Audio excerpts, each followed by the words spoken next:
This is a poem about two birds, a cat, a mouse, an owl, an oyster, and the son of the poet.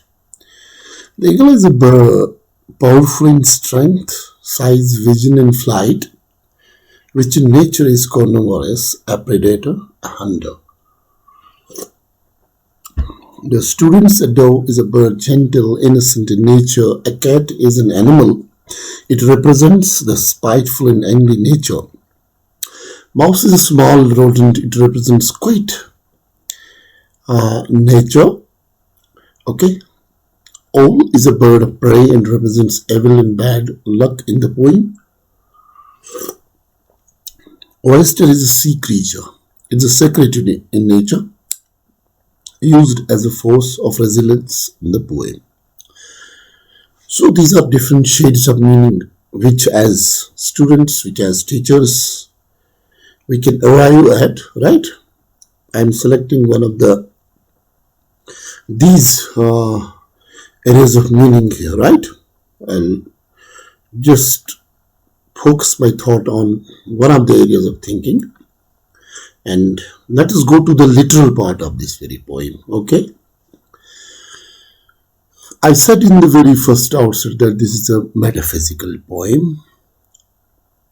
तो क्या होती है metaphysical poem? It's a brief, but it's brief. For example, a poem, यार आपके लिए थोड़ा सा simplify करता हूँ. A poem that is replete with figurative language, okay? So, अगर आप Inklings from the dark देखोगे तो यहाँ पे क्या है? The poet makes heavy use of imagery. Symbols नजर आएंगे इस poem में. Metaphoric language नजर आएगी.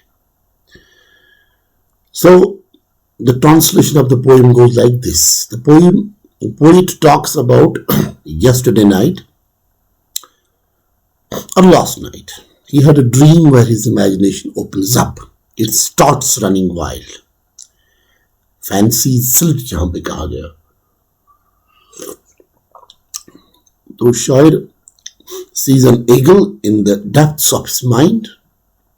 The eagle is flying over the hilltops and its beak is filled with blood that seems burnt up and down. Line to line आपको translation दे रहा हूँ. The feathers of the dove are scattered over the mountains. The poet feels scared to see this and turns around. On the other side, on his pillow, he sees a deep chasm there. He gets up and sits by the wall, feeling chilly cold in his breast. His lips froze while hearing whispers outside. The snowflakes were filling the crevices. The poet sees that a mouse is not able to move from under the box to the store as he sees a cat hanging from the hanger inside instead of his upper garment. Right? He rubs his eyes and pulls his quill to hide his cold back. The kangri उसके बिस्तर के अंदर होती है. The kangri shakes and the cold ashes kiss touch his feet. यहाँ पे personification. We'll talk about this. use किया गया है. At the same time, an owl hoots from outside, predicting something bad to happen. तो ऐसा माना जाता है, कुछ सुपरस्टिशन के तौर पे हम इसको ले सकते हैं कि ओवल की रात की आवाज को एक बैड एवल ओमन, तो उसी हिसाब से पोइट ने यहाँ पे लिया. The poet wants to scream, but out of the fear is not able to do so. Suddenly things change. ये first two stanzas का तकरीबन ये meaning है कि it's completely pessimistic, disappointing, dark side ही पूरा नजर आ रहा है. Death, destruction, disturbance, confusion,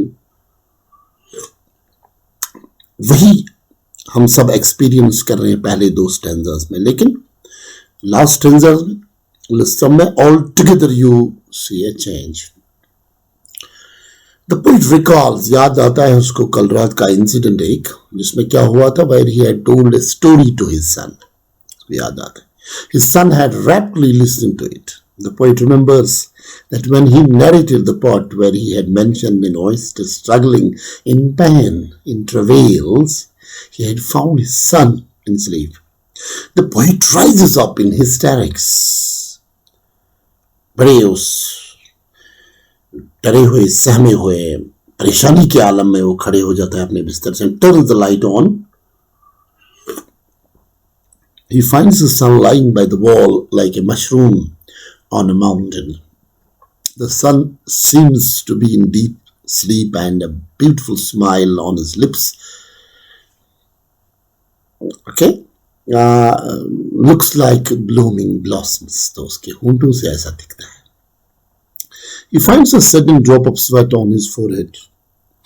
तो बाप अपने बेटे के माथे पे एक पसीने का एक बिल्कुल एक छोटा सा एक ड्रॉपलेट नजर आता है उसको. तो पॉइंट वहां से एज्यूम करता है कि that his son is dreaming, perhaps perchance he is dreaming the second part of the story. यानी कि स्टोरी में आगे क्या हुआ था जो उसने बेटे को सुनाई थी, जैसे वो ड्रीम में वो देख रहा है. He concludes that perchance perhaps his son is dreaming the oyster producing a pearl. So symbolic वे में अभी आपसे बात करूंगा कि क्या है इसकी meaning. We'll talk about that. तो this was the literal dictionary से अगर आप वर्ड्स की मीनिंग देखो तो इस तरह आपको इस पोइम की मीनिंग आएगी. ओके, तो अगर हम अब थोड़ा सा इसमें डिफरेंट जो लिटरेरी डिवाइसेस यूज हुई हैं उन पे बात करें तो सबसे इंपॉर्टेंट जो है सिंबलिज्म एंड कंट्रास्ट. इस पोइम में आप बहुत ज्यादा देखोगे. सो फॉर एग्जाम्पल ईगल को ले लेते हैं. Eagle symbolizes ruthless power, predation and violence. शिकारी, तशद्दुद, हद से ज्यादा ताकत, इस सब चीजों को रिप्रेजेंट करता है ईगल. तो in contrast to him, to the eagle, we have a dove. What does dove stand for? Innocence and peace. So this is the comparison. One side you have ruthless power, and on the other side you have innocence and peace. Yeah. Then the dove's blood, as you know in the poem, and scattered feathers over the mountain tops. The dove's blood, scattered feathers. Definitely, these are symbolic words. And what is this? किस पर क्या यहाँ पे what is the poet want to say? Yes, blood, scattered feathers. It's tyranny, जुल्म है, हद दर्जे का oppression, धूस और दबाव है. It's prevalent. That's being shown here. Okay. Then on the hanger, the poet says that he sees a cat on the hanger instead of his farron, जिसको हम कश्मीरी में बोलते हैं upper garment. So cat is there and that's a preying animal. And you know, उसके साथ rat को भी वहां पे mention किया गया है. Rat symbolizes quietness, meekness, weakness. So एक powerful, अंदर भी और बाहर भी, अंदर भी एक डोमिनेटिंग फोर्स है और एक बड़ा ही वीक कोई ह्यूमन है. अगर हम इन दो को कन्वे डिफरेंट सेंस हम ट्राई करें समझने की तो दो तरह के जो एनिमल्स हैं they are representing actually two types of human beings. a ruthless, powerful, maybe somebody in power, yes, and then someone innocent who is powerless, who is voiceless. So ये एक comparison. Then we come to another one, bird, and the bird is a symbol of doom, you know. It's owl, right? When you see how his voice is being said that it's a woe to you. Mood, he's just announcing death, destruction and all. Then you have winter.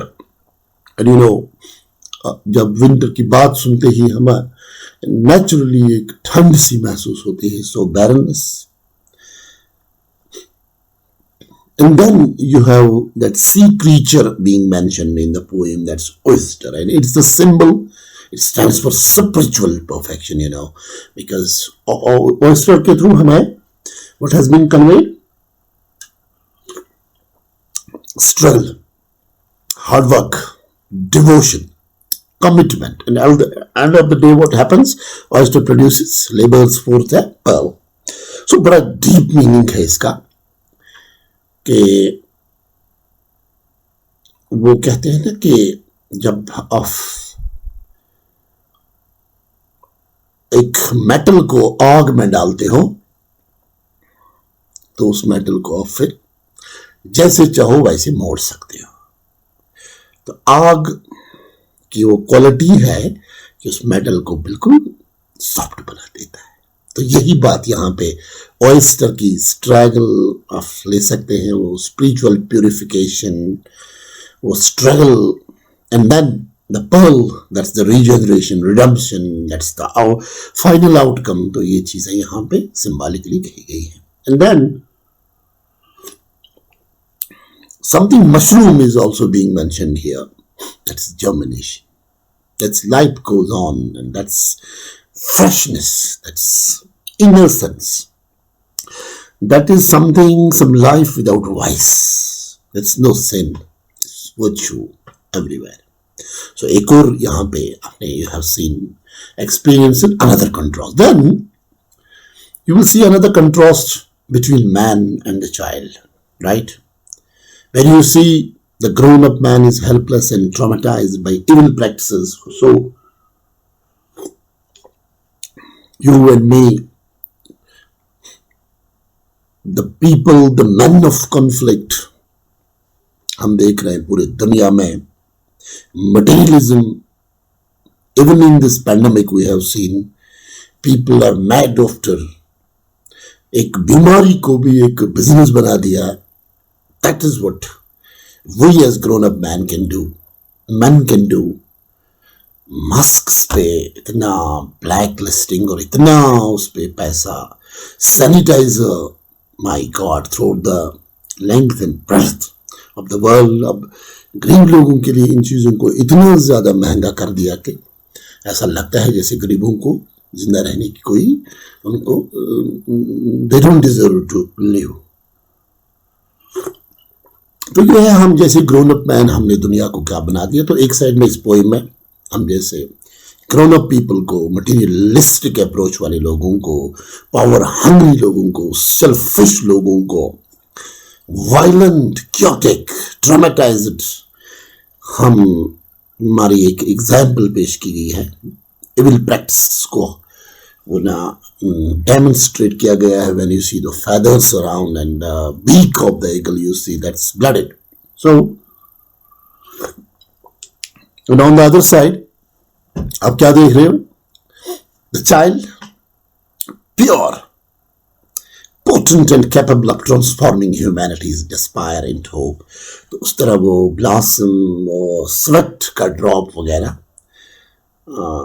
ये again a big contrast. Then while dry frozen lips characterize man, तो इंसान के सूखे हुए एक होंठ, but in comparison to that, a drop of sweat fresh and playing on the brow augurs the child. So एक side से एक थके हुए इंसान की कहानी आप देख रहे हो, एक साइड से एक नई life who is taking over, who is coming in the middle of the crease to bat on, to take the scores forward. So ऐसा एक contrast यहाँ पे भी. Then we come to imagery of this very poem. तो क्या देखते हैं हम? Again, we have two kinds of images. or you will see some violent images. You will see some serene and optimistic images in this, right? जैसे in the first stanza, the images reinforce the theme and create an atmosphere of bleakness and terror. जैसे हम देखते हैं, the blood of the dove, smoldering of the eagle's beak, the dove's feathers shed over hilltops, the snowflakes sailing into the crevices, the kangri, the ashes, ये सारी की सारी, all of these are visual images, but they're violent in nature. डर सा create करती है ये सारी images. And इसके साथ साथ, if you add the whisperings and the hooting of the owl, these are auditory sound images, but again, they add to the drama of that chaos, confusion, fear, right? Then, in third stanza, you have altogether some reassuring, optimistic images. For example,